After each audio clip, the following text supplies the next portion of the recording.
C'était le 5 novembre. 2 immeubles s'effondraient, tombés d'un coup d'un seul, rue de Bagne, à Marseille, dans ce petit quartier de Noailles, qui est à 2 pas de la Canebière et à 2 pas du Vieux-Port.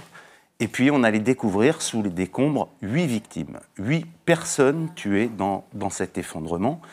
C'est un bilan qui n'est jamais survenu dans d'autres villes françaises, parce qu'il n'y a pas eu d'incendie, il n'y a pas eu d'explosion de gaz, il n'y a pas eu d'affaissement de terrain, il n'y a pas eu de tremblement de terre. Non, il y a 2 immeubles qui sont tombés d'un coup. Et la mairie dira du reste le lendemain que les pluies de la veille avaient été sans doute trop violentes et expliquaient l'effondrement de ces immeubles. Alors à cette occasion, on découvre, ou plutôt on redécouvre un très vieux problème de Marseille, qui est celui d'une ville qui a été abandonnée par l'État et qui a été livrée depuis bientôt un quart de siècle à l'incurie d'une mairie dirigée par Jean-Claude Gaudin. Noailles, les plans de rénovation de ce quartier, ils ont bientôt 30 ans, et ce qu'on découvre à cette occasion, c'est qu'évidemment rien n'a été fait, mais on découvre plus, et on va en parler ce soir. On découvre plus, c'est que 100 000 personnes à Marseille vivent dans des logements jugés indignes ou insalubres. 44 000 logements jugés indignes ou insalubres. Ce n'est évidemment pas moi qui le dis, ce n'est pas une association, c'est un haut fonctionnaire, Christian Nicole, qui avait été mandaté en 2015 pour dresser un état des lieux du logement à Marseille. Et ce rapport que vous pouvez trouver sur Mediapart, dans plusieurs articles qu'on a publiés, fait un état des lieux apocalyptique de cette ville et surtout de la prise en charge de ces questions. Alors on va en parler ce soir, non pas pour refaire un état des lieux, mais maintenant que la catastrophe est survenue, que 8 personnes ont trouvé la mort, on va tenter d'établir ou de voir où peuvent être les responsabilités. Et pour ça, on va le faire avec Kevin Vacher. Bonsoir. Bonsoir. Alors, vous habitez rue de Bagne. Vous habitez, si j'ai bien compris, quelques dizaines, centaines de mètres un peu plus bas, en contrebas des 2 immeubles qui se sont effondrés. Et puis, vous êtes membre du collectif du 5 novembre, qui s'est constitué après cet effondrement. Aïcha Mansouri, bonsoir. Bonsoir. Alors, vous militez plutôt dans les quartiers nord, dans le 15e arrondissement de Marseille. Vous êtes membre d'un collectif qui s'appelle le collectif des Bourrélis, du nom d'une cité qui est proche de l'hôpital Nord, c'est bien ça ? Et par ailleurs, vous êtes militante de la France Insoumise. Et avec vous, on verra aussi comment cette question de l'habitat indigne ou insalubre se pose dans les grandes cités de logements sociaux de Marseille. Alors, on va peut-être commencer rapidement avec vous, Kevin Vacher, parce que vous avez rencontré hier, votre collectif a été reçu hier, enfin, par la mairie et par le maire himself, Jean-Claude Gaudin, et puis il y a demain un conseil municipal. Qu'est-ce que vous attendez de ce conseil municipal ? Vous avez organisé plusieurs manifestations devant la mairie, vous demandez quoi ? Une sorte de plan hors sec ? Monsieur Gaudin nous a reçus hier, après 42 jours après le drame du 5 novembre. La première chose qu'on lui a demandé, et qu'on attend toujours en réalité, c'est un minimum de considération pour notre quartier et avant tout pour les familles des victimes. Pour les 8 familles des victimes et également pour les proches et la famille de Mme Redouane qui a été tuée suite aux violences policières du 1er décembre d'une grenade lancée à la fenêtre de son appartement. 9 victimes donc en un mois. Monsieur Gaudin n'a aujourd'hui toujours pas reçu les familles de victimes. Lorsqu'on lui a demandé, il nous a répondu qu'il leur avait écrit, qu'il venait récemment de leur écrire. Donc on est dans une ville où l'édile de la ville n'est pas capable d'entendre qu'après un tel drame, le minimum serait d'organiser, de mettre en scène le fait que l'ensemble de la communauté marseillaise se soude autour de ces familles. Et bien sûr, ce n'est pas juste un geste symbolique qu'on attend. C'est prendre conscience à partir du drame du 5 novembre de l'ampleur des décennies de politique urbaine. Moi, je ne dirais pas d'incurie municipale, mais de choix politiques qui ont été faits à certains endroits et pas à d'autres, et qui ont laissé dans mon quartier des immeubles crevés et des gens crevés. Alors, on va y revenir, juste un petit détail, mais qui dit beaucoup. Vous avez dû vous battre et vous avez obtenu le fait que la municipalité prenne en charge les obsèques des personnes tuées, les déplacements des membres de leur famille à l'étranger, pour ceux qui dont les obsèques avaient lieu à l'étranger. Ça a été une bataille, ça a été la première bataille en réalité du collectif 5 novembre, qui est un collectif de quartier, d'habitants et de soutien qui sont venus. C'est un quartier symbolique à Marseille qui ce drame, de par son ampleur, mais aussi par l'endroit où est-ce qu'il arrive, a ému beaucoup de Marseillais. La première bataille qu'on a menée, en effet, c'était d'être solidaire autour des familles de victimes, de faire en sorte que leurs obsèques soient payées. Aujourd'hui, on attend toujours, la promesse a été faite, et on attend toujours les remboursements de certains frais de déplacement pour certaines familles des victimes. Donc c'est une première lutte de dignité, en fait, qui a été menée. Sur le conseil municipal qui va avoir lieu demain, M. Gaudin, quand il nous a reçus, n'a absolument pas mis à l'ordre du jour le fait de discuter des délibérations qui seraient faites. Les délibérations qui vont être faites demain concernent les évacués, les 1600 évacués qui l'ont été à partir du 7 novembre dans toute la ville, essentiellement centre-ville, mais pas que. Des délibérations c'est le minimum syndical, on va dire, que la mairie fait. La gratuité des services municipaux, des crèches, des transports, etc. C'est le minimum syndical, mais toujours pas d'annonce pour un réel débat autour de ce plan de rénovation que le ministre a lancé. Je précise juste, parce que je crois que ce sont les chiffres d'hier transmis par la ville, 1604 personnes, depuis le 5 novembre, ont été évacuées de leur logement, dont 416, ce qui est considérable, qui vivaient rue de Bagne. Donc maintenant, l'enjeu, c'est évidemment dans quelles conditions sont relogées ces personnes, où, à quel prix, etc. C'est ça. C'est un enjeu immédiat. Qui aurait pu être celui du conseil municipal de demain, qui apparemment ne le sera pas. Voilà, hormis ce que je vous disais, le minimum syndical qui va être fait. L'enjeu, c'est de savoir dans quelles conditions ils vont être relogés, dans quelles conditions la rénovation de leurs appartements va être faite.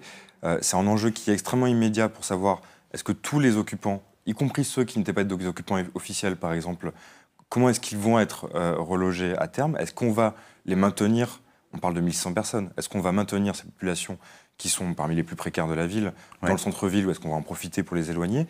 Et à travers cet enjeu-là, ce qui se dessine, ce qui se joue, c'est comment va être piloté l'ensemble de la rénovation de l'habitat indigne, public et privé. Ça, je le précise parce que le ministre et M. Gaudin parlent toujours des marchands de sommeil, comme si avec ça comme problème. Aïcha en parlera mieux que moi, mais le logement social est aussi une catastrophe. Donc l'enjeu, c'est de savoir demain comment est-ce que les citoyens vont être acteurs de cette politique-là, ce qu'ils n'ont jamais été dans les dernières décennies de politique municipale, et comment est-ce qu'on fait en sorte que cette ville et son centre-ville appartiennent à absolument tous les Marseillais. Alors, Aïcha Mansouri, vous travaillez surtout dans les quartiers nord. On a publié plusieurs reportages de Louis Fessard, qui est basé à Marseille et qui travaille pour Mediapart, et puis également certains articles de nos partenaires de Mars Actu, qui ont beaucoup travaillé sur cette question du logement à Marseille. Et ce qu'on lit souvent, c'est que le quartier de Noailles, par sa pauvreté, par aussi beaucoup d'habitants sans papier, etc., est une sorte de sas avant de pouvoir trouver un logement dans les quartiers nord. Est-ce que les habitants des quartiers nord, pour eux, Noailles, c'est très loin, ou est-ce que c'est aussi leur vie directe ? C'est pas très loin parce qu'après, nous, les habitants des quartiers nord, principalement ceux qui habitent du côté de Saint-Antoine, nous avons le 97 qui traverse l'autoroute et en l'espace de 10 minutes, on se retrouve en centre-ville. C'est pas très loin. Il y en a souvent qui vont faire notamment leurs courses là-bas pour tout ce qui est épicerie de culture, on va dire un peu venant du Maghreb ou même des pays d'Afrique. Ouais, c'est un grand quartier commerçant. Voilà, donc après, ce qui se pose, c'est que là, comme j'explique souvent, la plupart des gens qui habitent dans les quartiers nord, ils sont dans les logements sociaux et pour eux, ils sont un peu mieux lotis que les personnes qui habitent dans le centre-ville. Bon, déjà par rapport aux problèmes de place et souvent les problèmes d'insalubrité dans ces immeubles-là. Et ce qui se fait qu'aujourd'hui, on se rend compte qu'en fait, même les personnes qui habitent dans les quartiers nord rencontrent également des problèmes d'insalubrité au niveau de l'humidité, l'entretien de ces immeubles-là qui appartiennent notamment... Alors, par exemple, sur les 1600 habitants qui ont été évacués, qui ont dû quitter leur logement, est-ce que vous avez des exemples d'immeubles ou de morceaux de cité qui auraient été concernés dans les quartiers nord ou pas ? Déjà, il y en a une. Il y a la cité Corot qui a été, il n'y a pas longtemps, les personnes ont été expulsées de leur logement. C'est un immeuble où principalement c'était des personnes qui squattaient l'immeuble et c'est une copropriété. Et sur les 1600, je peux vous dire qu'il y a déjà cette cité. Après, en dehors de cette cité, oui, vous avez d'autres cités qui sont très délabrées, comme le parc Caliste, qui tient pratiquement plus debout, qui est un projet en rue actuellement. Et vous avez un immeuble où je pense que, si je ne me trompe pas, il reste 2 locataires à l'intérieur. Tous les autres des appartements sont murés. On laisse 2 locataires à l'intérieur. Il n'y a plus du tout d'entretien au niveau partie commune. C'est-à-dire plus de lumière. Ça, c'est une copropriété également? C'est une copropriété qui est sur Saint-Antoine. D'accord. Par Caliste. Okay. Copropriété, semi-copropriété, semi-bailleur social. Partie moitié-moitié. Kevin Vacher, je lisais que votre collectif, avec d'autres, demande la mise en place d'une sorte de charte de relogement. Expliquez-nous, ça serait quoi, une charte négociée avec la mairie, négociée avec la préfecture? Négocier avec l'ensemble des pouvoirs publics, en fait. Aujourd'hui, on parlait là, ça concerne également les habitants du parc Corot, on parlait de ces 1100 personnes qui ont été évacuées, donc vous le disiez, un peu plus de 400 qui sont sur la zone Noailles. Aujourd'hui, ce que je disais tout à l'heure sur à quelles conditions ils vont être logés, est-ce qu'ils vont avoir le droit, ce qu'on appelle le droit au retour, le droit de revenir, c'est une question de politique urbaine extrêmement générale. Mais ça passe par des cas individuels. Ça passe par le fait, et nous, dans le collectif 5 novembre, et avec d'autres, on suit les cas de ces familles qui ont été délogées, on les suit de pas à pas pour les accompagner au niveau social et juridique. Aujourd'hui, on négocie avec les pouvoirs publics pas à pas, on s'est imposé la table des négociations, on négocie avec eux pas à pas pour obtenir un certain nombre de droits. Alors, très concrètement, je lisais, il y a 200 immeubles qui ont été évacués. Donc, ou d'un seul coup, j'imagine qu'il y a des arrêtés d'insalubrité, enfin tout ce que la ville, pas forcément, mais tout ce que la ville n'avait pas fait depuis 20 ans est fait en 3 semaines. Donc, ces immeubles, ils vont être bloqués. Est-ce que, par exemple, il y a des logements disponibles, équivalents de logements sociaux, ou à bas prix? Est-ce qu'il y a des logements disponibles dans le centre-ville? C'est justement tout l'enjeu de cette sorte de relogement, c'est de suivre, et je reviens juste sur ce truc-là avant de vous répondre, c'est de suivre du moment de l'évacuation jusqu'au au retour ou au relogement de notre logement, le parcours d'une personne, et de s'assurer qu'elle ait des droits. Et pas juste des promesses qui nous ont été faites à l'oral, mais s'assurer qu'on écrive ça noir sur blanc. La première chose, c'est que vous disiez il y a des arrêtés d'insalubrité ou de péril. En réalité, non. En réalité, là, on fait en 6 semaines ce qui aurait dû être fait en plusieurs décennies, sans avoir les moyens de le faire, sans avoir suffisamment d'experts, sans avoir suffisamment, et je vais répondre sur la question du logement, sans avoir suffisamment de logements disponibles pour reloger ces personnes, et on se retrouve à faire ça de manière totalement chaotique, totalement désorganisée, et la plupart des personnes, aujourd'hui, n'ont pas d'arrêté de péril sur leur immeuble, et se retrouvent sans aucune possibilité d'ouvrir leurs droits. Donc la première chose qu'on demande, par exemple, c'est d'avoir plus d'experts mandatés par l'État et la mairie. Des renforts ont déjà eu lieu sur notre demande, après notre mobilisation.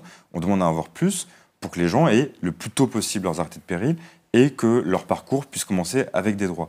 Ensuite, sur la question du logement, aujourd'hui, la mairie identifie 300 logements, essentiellement dans le grand centre-ville, c'est ça? Dans tout Marseille.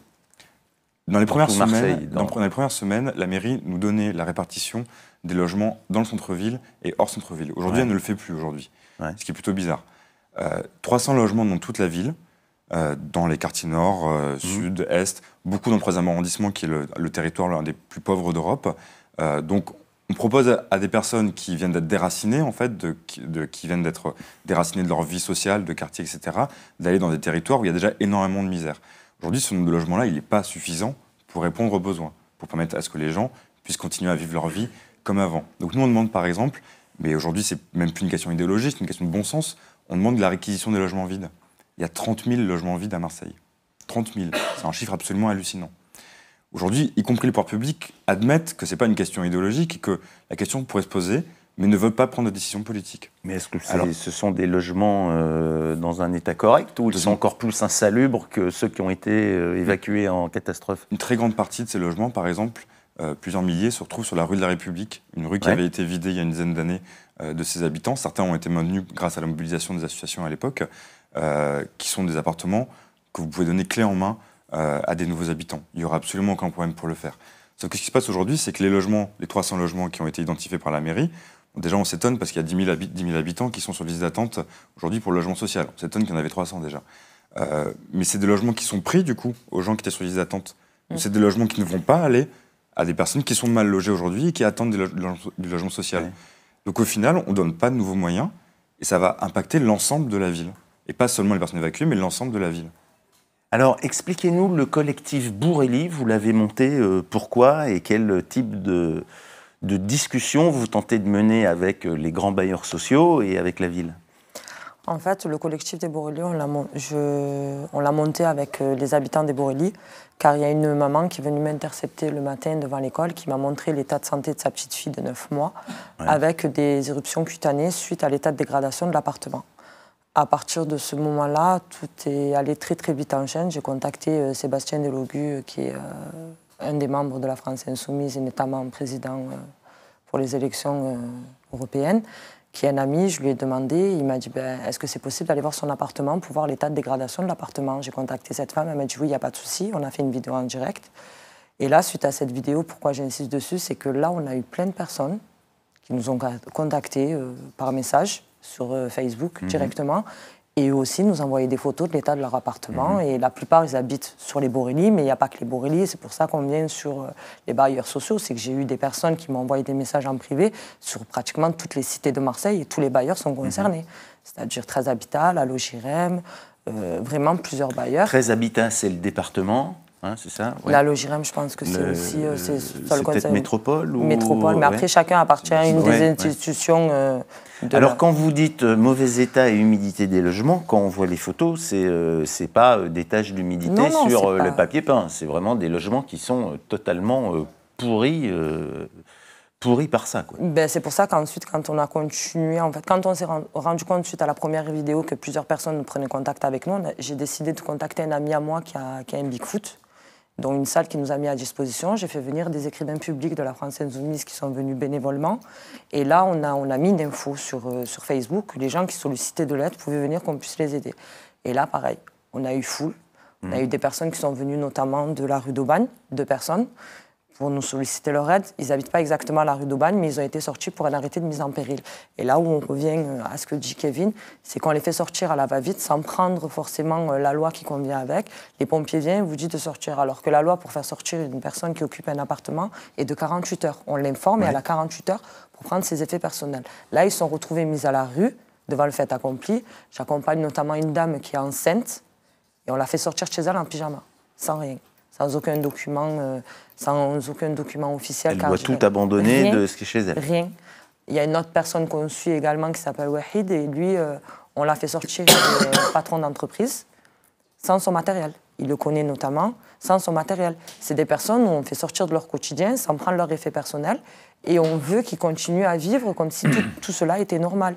Moi, ce qui me pose problème... Alors, pardon, je vous interromps, comment vous expliquez ça? C'est une sorte de panique qui a saisi les bailleurs sociaux et la ville en disant on ne peut surtout pas se permettre une nouvelle catastrophe? Mais c'est quand même une catastrophe en soi, de faire sortir... Je comprends la mesure d'urgence, mais de les faire sortir, mais après, pourquoi? C'est quoi les retombées qui vont être derrière? Ils sont à la rue, ces gens-là. Pourquoi ou à l'hôtel. Bon. Mais même un hôtel, c'est impersonnel. Alors qu'il y a quelque chose de beaucoup plus personnel. Prendre un appart-hôtel, les prix là qu'ils dépensent pour les hôtels, ça va plus de 3 000 € par personne. Et on ne le prend pas en considération. Prendre un logement meublé reviendrait beaucoup moins cher et la famille se sentirait beaucoup plus à l'aise. Et même au niveau psychologique, le suivi serait beaucoup plus simple pour la personne. J'ai limite l'impression qu'on est des chiffres et des statistiques dans les quartiers populaires. On n'est pas des chiffres et des statistiques, on est des êtres humains, on a un cœur, on a des sentiments, on ressent des choses.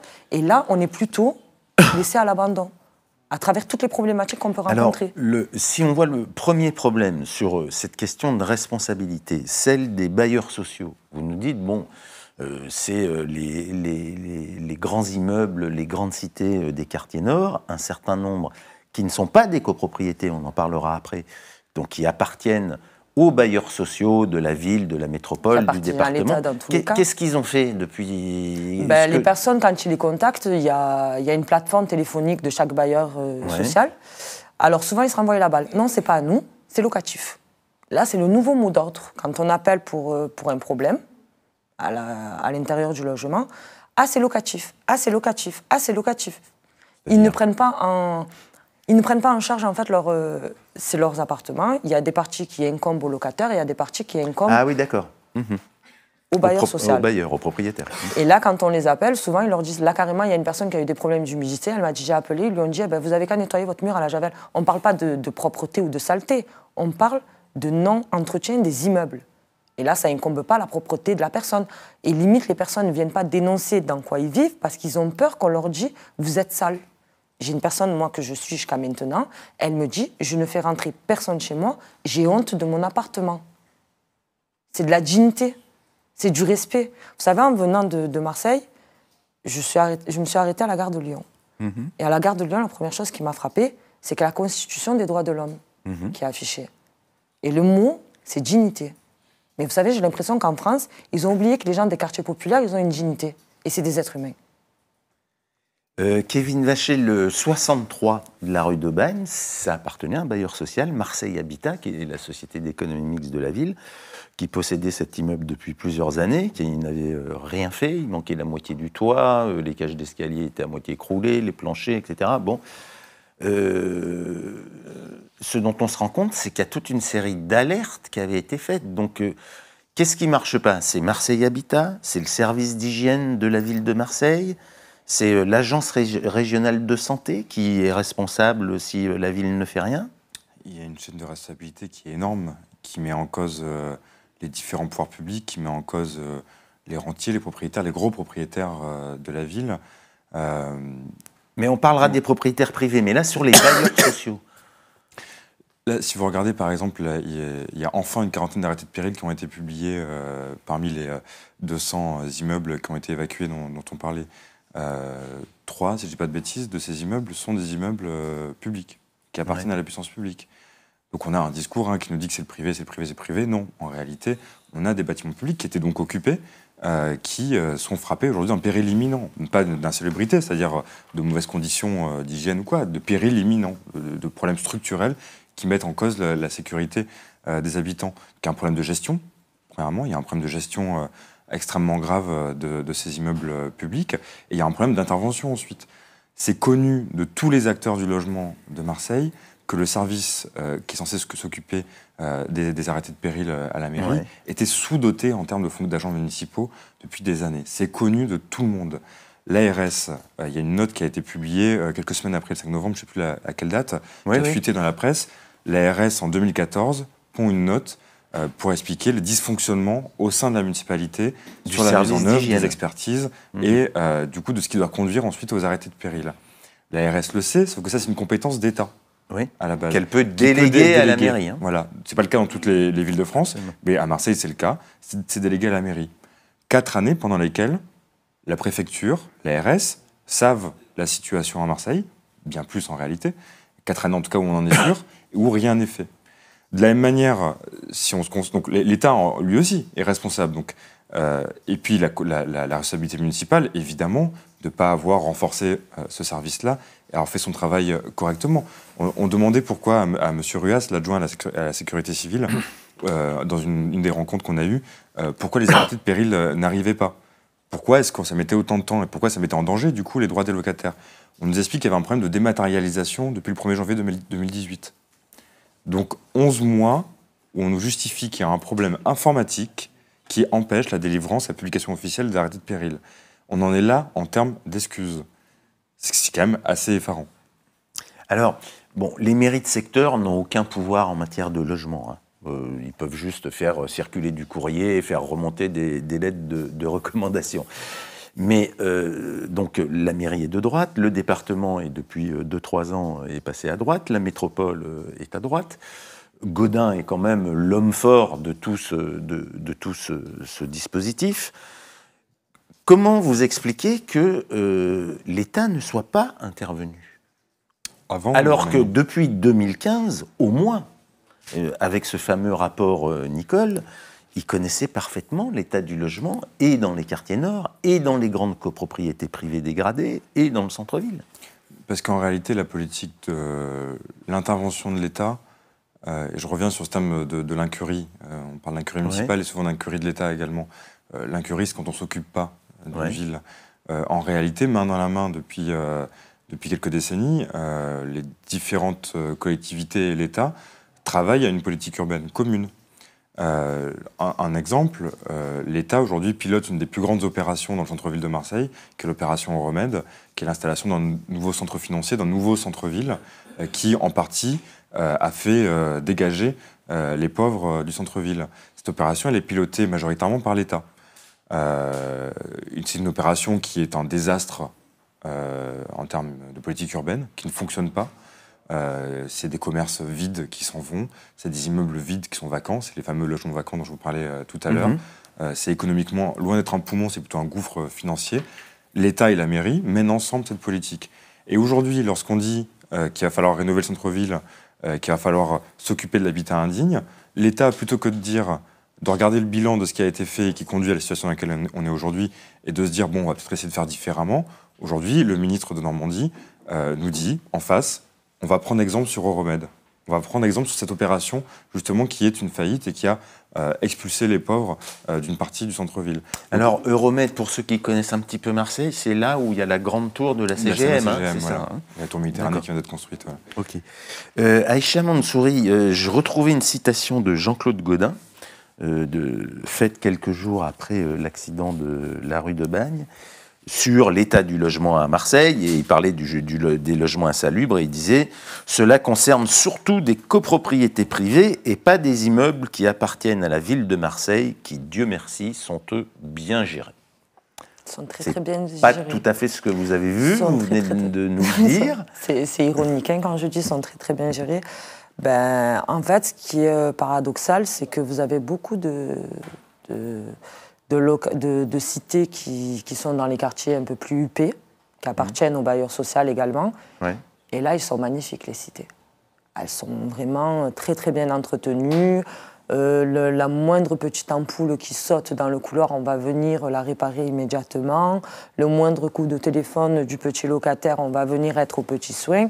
Alors que les personnes qui habitent dans des quartiers un peu plus populaires, à Marseille, ce qui est différent des autres villes, notamment de Paris, les quartiers populaires ne sont pas à l'extérieur de la ville. Oui, ils sont dans à l'intérieur. Donc après, selon là où vous habitez, votre quartier va être un peu mieux tenu. Et ce qu'ils ont fait là récemment, c'est qu'ils ont un peu cassé les anciennes grandes barres pour construire des nouvelles cités. Et là, c'est pareil. Les nouvelles cités, elles sont beaucoup plus petites, pas beaucoup de personnes. Le loyer est exorbitant. Et quand vous voulez y prétendre, il faut que vous ayez des garanties énormes, donc vous ne pouvez pas et vous préférez rester dans la cité là où vous êtes actuellement, comme moi personnellement. Et par contre, nos cités sont un peu moins tenues. Quand on appelle, comme je vous ai expliqué, pour demander à ce que les travaux soient faits, les travaux ne sont pas faits. On nous annonce des prix exorbitants parce qu'on nous met des affiches pour nous informer qu'il va y avoir des travaux, comme là récemment au niveau de la cité des Borély. Ouais. On nous annonce 700 000 € de travaux en chiffres et quand vous recevez en fait un autre document qui vous dit à 500 000 € pour ça et 66 000 € pour ça.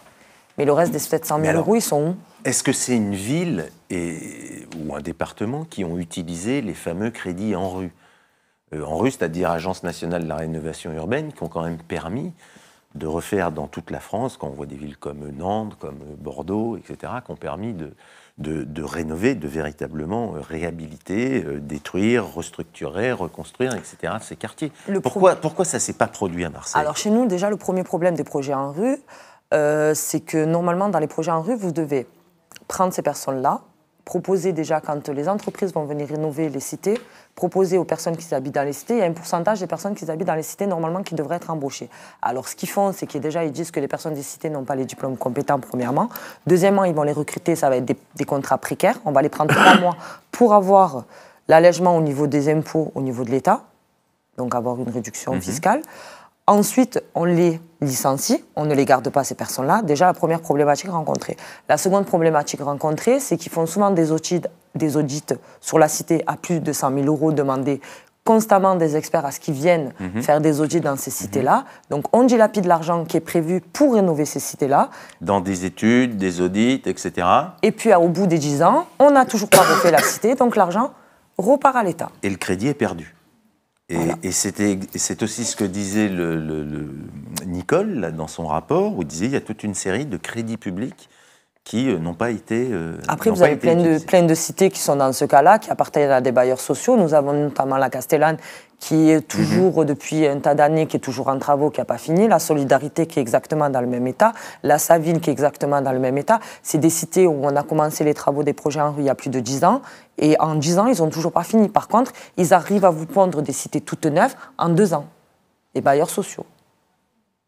Alors, Kevin Vacher, un des enjeux de ce qui va se passer maintenant pour le centre-ville, C'est est-ce que finalement la mairie ne va pas faire ce que Gaudin revendiquait dans sa campagne municipale en 1995 et puis en 2001, c'est-à-dire nettoyer le centre de Marseille des populations pauvres et étrangères ou d'origine immigrée. Et il disait à l'époque, voilà, il y a trop de populations étrangères et moi je vais lutter contre les marchands de sommeil et je vais installer là des gens qui payent des impôts. Est-ce que, à partir de cette catastrophe, c'est pas aujourd'hui un enjeu ? Je pense qu'il y en a beaucoup qui se frottent les mains. Je pense qu'il y a beaucoup de spéculateurs qui se frottent les mains aujourd'hui et qui aimeraient bien que ce soit cette politique municipale-là qui soit menée. En effet, c'est un gros danger. Après, je pense qu'il s'est passé quelque chose depuis le 5 novembre. C'est qu'on a eu aujourd'hui 3 manifestations qui ont réuni entre 15 et 20 000 personnes, avec une participation à ces manifestations qu'on n'avait jamais vue auparavant. Aucun observateur, que ce soit des vieux militants, des journalistes, des politiques, personne n'avait jamais vu ça dans la ville. Surtout de voir les quartiers populaires, qu'ils soient du centre-ville ou les copains du Nord ou d'ailleurs, qui nous ont rejoints dans ces manifestations-là. Beaucoup de gens ont manifesté pour la première fois de leur vie, en criant, en revendiquant leur colère sur les questions de logement, de droit à la ville, de situation des écoles, etc. Ça, aujourd'hui, et c'est pas pour rien que M. Gaudin nous a reçus hier, je pense que c'était pas prévu à l'agenda de M. Gaudin, très clairement. Aujourd'hui, ils ne pourront pas faire sans les citoyens.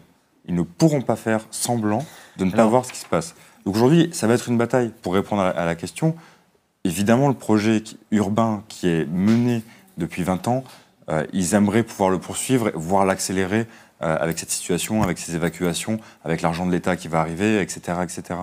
La bataille, nous, qu'on va mener et que les gens vont revendiquer, ça va être pour encadrer les loyers, pour mettre en place le permis de louer, pour mettre en place une politique qui aille contre la spéculation, contre les Airbnb. C'est ça que portent les gens aujourd'hui spontanément. C'est pas des revendications de militants, c'est des revendications de voisins. Si je peux me permettre aussi, ce qu'on a demandé au niveau des logements sociaux, parce qu'on s'est rendu compte que l'attribution des logements sociaux à Marseille est vraiment paradoxale. Il faut connaître quelqu'un, graisser la boîte de quelqu'un pour avoir un appartement. Je le dis ouvertement et il n'y a pas de problème. C'est que lors d'une réunion qu'on a, parce que maintenant on est en train de monter plusieurs collectifs sur chaque secteur de la ville, on fait des réunions en commun avec des responsables, des représentants de ces collectifs-là, pour avoir une idée commune et avancer tous ensemble. Comme on dit, l'union fait la force. Et ce qu'on voudrait également, c'est qu'au niveau des logements sociaux, qu'il y ait carrément une preuve qu'ils font ça impartialement, qu'on ait une vision de leur réunion sur un site internet pour l'attribution des logements. Sur le fonctionnement des commissions d'attribution. Sur les fonctionnements des commissions d'attribution. On va avoir vraiment un regard là-dessus, parce que ce qui se passe aujourd'hui à Marseille, c'est que vous avez des personnes qui ont des demandes de plus de 10 ans. Quand vous les recevez, j'ai une personne notamment qu'on a reçue hier lors des permanences des écrivains publics de la FI, elle est venue, elle a des champignons. C'est un propriétaire privé. Elle a fait une demande de l'ANRU. Vous savez ce qu'on lui a répondu? Comme votre situation a changé, non, loi Dalo, excusez-moi, comme votre situation a changé, on ne vous l'accorde pas. Mais à la limite, accordez-lui, demandez-lui de ramener des papiers plus tard. On est toujours dans la paperasse. Les gens, ils sont en situation d'urgence, et on leur demande constamment des papiers, et on va toujours trouver des excuses pour ne pas venir en aide à ces personnes. Et ce qui se passe aujourd'hui à Marseille, c'est des personnes comme moi et Kevin qui font du bénévolat uniquement, on est des militants et on est limite révoltés par ce qui se passe et la situation actuelle à Marseille, qu'on prend sur notre temps, nous, personnel. On n'est pas des experts, on ne travaille pas pour la municipalité, on n'est pas des experts dans la vie associative, même si on le met au quotidien, mais on n'a pas de... Comment vous dire? On n'est pas représentant de l'État. Oui, et puis vous êtes des collectifs avec la fragilité limite, de ces collectifs. On est en train, on pallie aux faillites de l'État. Aux faillites de l'État. Prendre un exemple, une des choses qu'on a faites avec le collectif 5 novembre, c'est de mettre en place un guide qu'on appelait un guide de survie pour les évacuer.